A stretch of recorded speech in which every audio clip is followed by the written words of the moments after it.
द्वितीयस्कन्धः अथ नवमोऽध्यायः 9th chapter from श्लोका 30 श्रीभगवानुवाच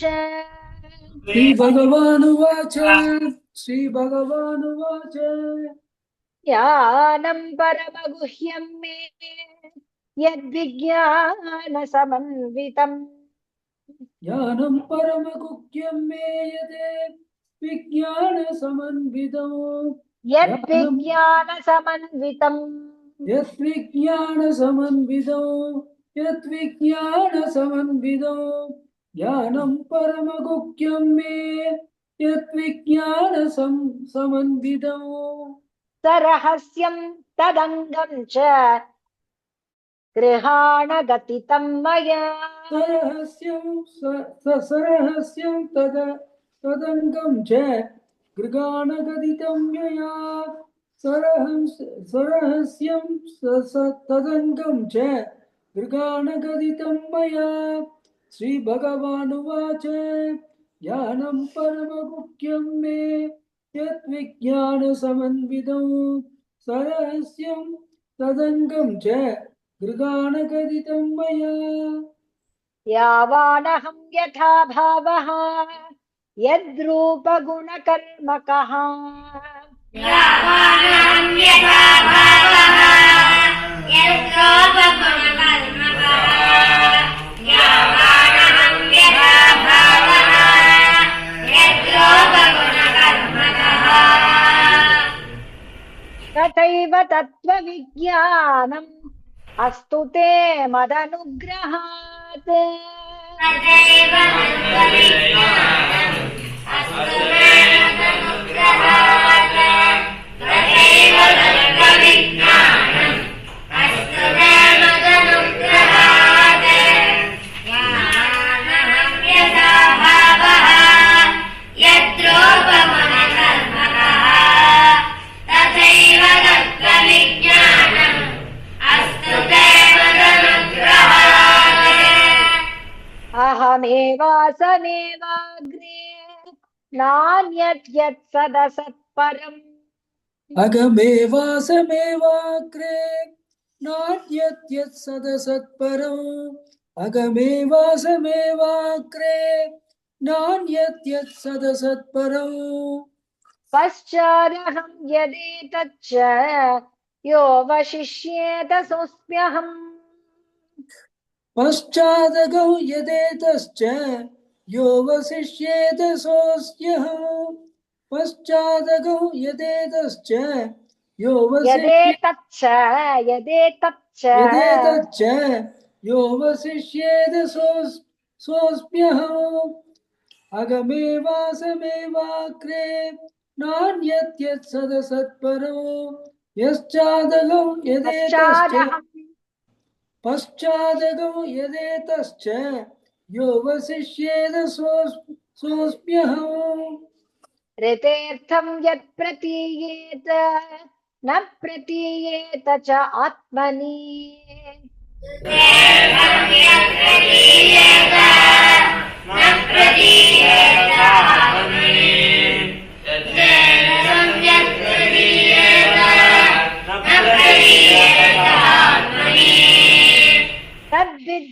तद्विद्यात् आत्मनो मायाम् यथा भासो यथा तमः तद्विद्यात् आत्मनो मायाम् यथा भासो यथा तमः तद्विद्यात् आत्मनो मायाम् यथा भासो यथा तमः ऋतेऽर्थं यत् प्रतीयेत न प्रतीयेत च आत्मनि तद्विद्यात् आत्मनो मायाम् यथा भासो यथा तमः यथा महान्ति भूतानि भूतेषु यथा महान्ति भूतानि भूतेषु उच्चावचेष्वनु यथा महान्ति भूतानि भूतेषु उच्चावचेष्वनु प्रविष्टानि अप्रविष्टानि तथा तेषु न तेष्वहम् प्रदिष्टानि अप्रविष्टानि तदा तेषु न चेष्वः प्रदिष्टानि प्रविष्टानि प्रविष्टानि इदाने आमाम् प्रविष्टानि अप्रविष्टानि तदा तेषु न तेष्वः यथा महान्ति भूतानि भूतेषु उच्चावचेष्वनु प्रदिष्टानि प्रविष्टानि प्रदिष्टानि प्रविष्टानि ಇಲ್ಲ, प्रविष्टानि प्रविष्टानि अप्रविष्टानि तदा तेषु न चेष्वः एतावदेव जिज्ञास्यम् तत्त्वजिज्ञासुनात्मनः एतावदेव जिज्ञासम् तत्त्वजिज्ञासुनात्मनः एतावदेव जिज्ञासम् तत्त्वजिज्ञासुनात्मनः अन्वयव्यतिरेकाभ्याम् यत् स्यात् सर्वत्र सर्वदा अन्वयव्यतिरेकाभ्याम् यत् स्यात् सर्वत्र सर्वदा अन्वयव्यतिरेकाभ्याम् यत् स्यात् सर्वत्र सर्वदा एतावदेव जिज्ञास्यम् तत्त्वजिज्ञासनात्मनः अन्वयव्यतिरेकाभ्याम् यत् स्यात् सर्वत्र सर्वदा एतन्मतं समातिष्ठ परमेन समाधिना एतन्मदं समादिष्ट परमेन समाधिना एतन्मदं समादिष्ट परमेन समाधिना भवान् कल्पविकल्पेषु न विमुह्यति कर्हिचित् भवान् कल्पविकल्पेषु न विमुख्यति कर्हिचित् भवान् कल्पविकल्पेषु न विमुख्यति कर्हिचित् एतन्मदं समातिष्ठ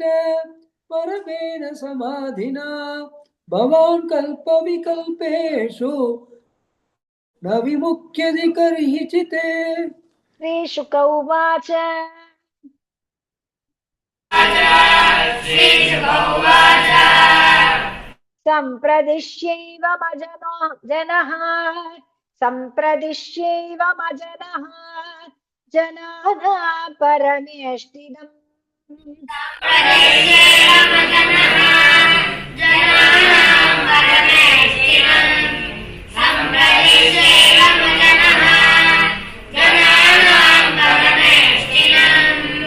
पश्यतस्तस्य तद्रूपम् आत्मनोऽन्यरुणद्धरिः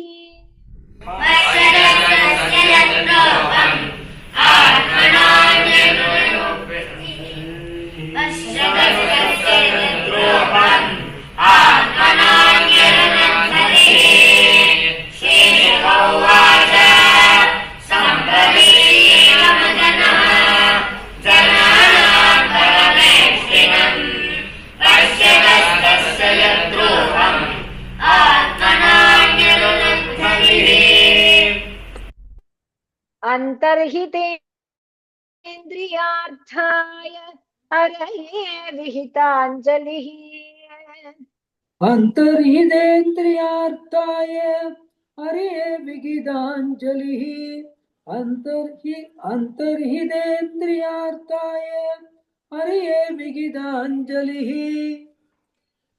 सर्वभूतमयो विश्वं ससर्जेदं स पूर्ववत्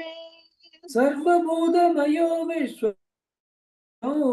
ससर्जेदं स पूर्ववते सर्वभूतमयो विश्वं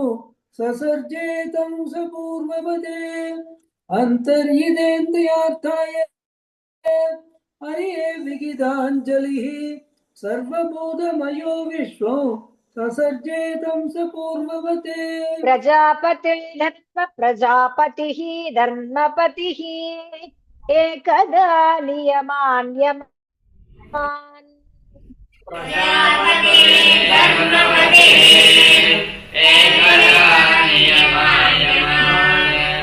प्रजापतिः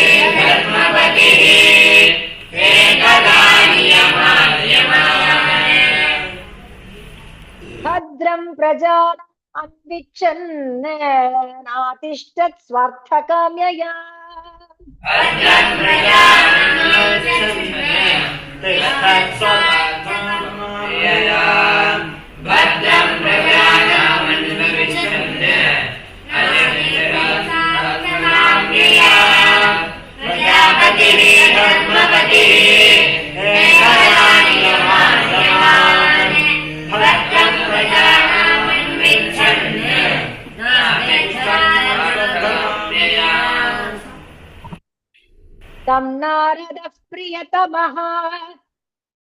रिक्तादानामनुव्रतः तं नारद प्रियतमः रिक्तादानामनुव्रतः तं नारद प्रियतमः रिक्तादानामनुव्रतः शुश्रूषमाणशीलेन प्रश्रयेण दमेन च शुश्रूषमाणशीलेन प्रश्रयेण दमेन च शुश्रूषमाणशीलेन प्रश्रयेण दमेन च तं नारद प्रियतमः रिक्तादानाम् अनुव्रतः शुश्रूषमाणशीलेन प्रश्रयेण दमेन च मायां विविदिशन् विष्णोः मायेशस्य महामुनिः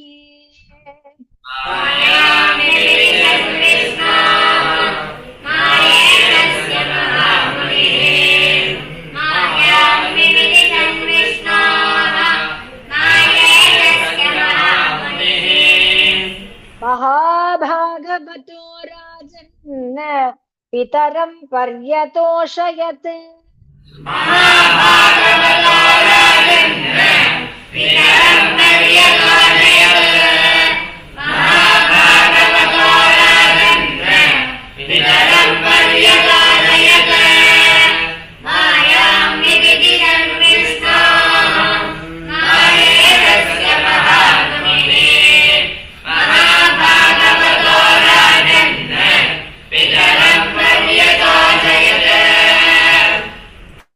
तुष्टं निशाम्य पितरं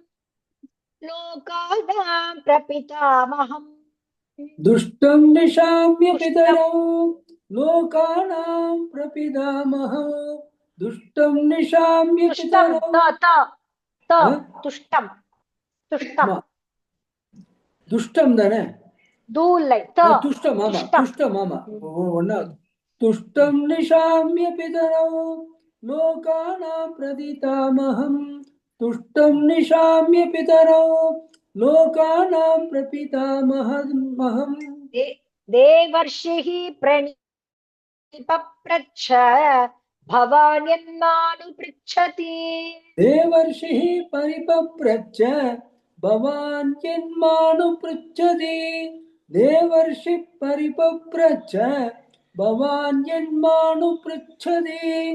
तुष्टं निशाम्य पितरौ लोकानां प्रपितामहम् देवर्षि परिपप्रच्छ भवान् यन्मानुपृच्छति तस्मा इदं भागवतं पुराणं दशलक्षणम्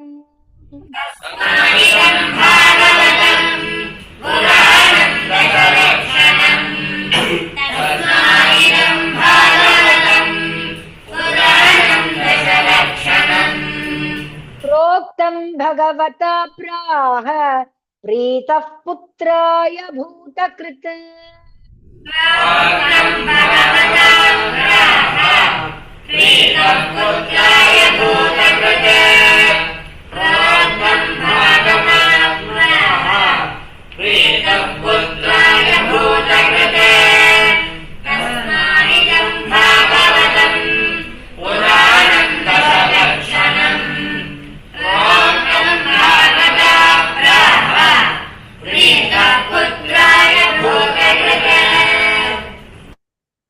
नारदः प्राह मुनये सरस्वत्याः तटे नृप नारद प्राग मुनये सरस्वत्याः तटे नृप नारद प्राग मुनये सरस्वत्याः तटे नृप ध्यायते ब्रह्म परमं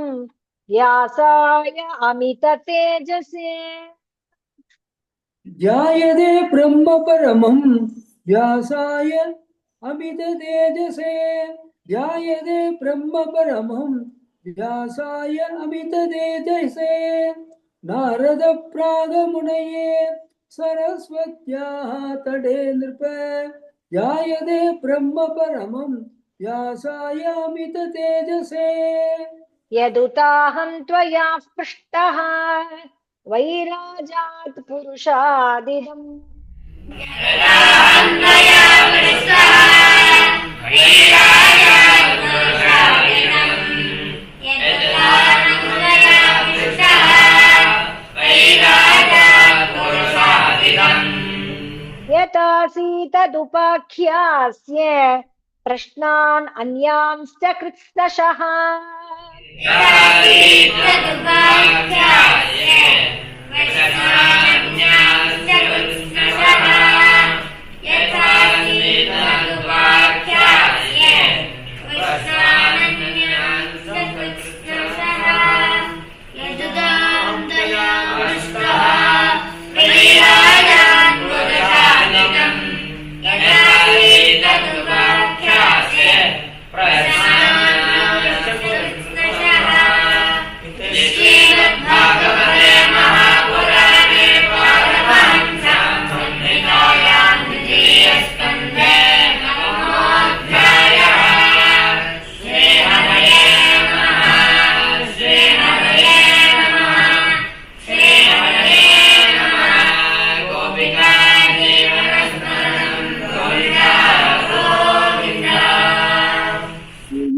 सद्गुरु महाराज की जय। जय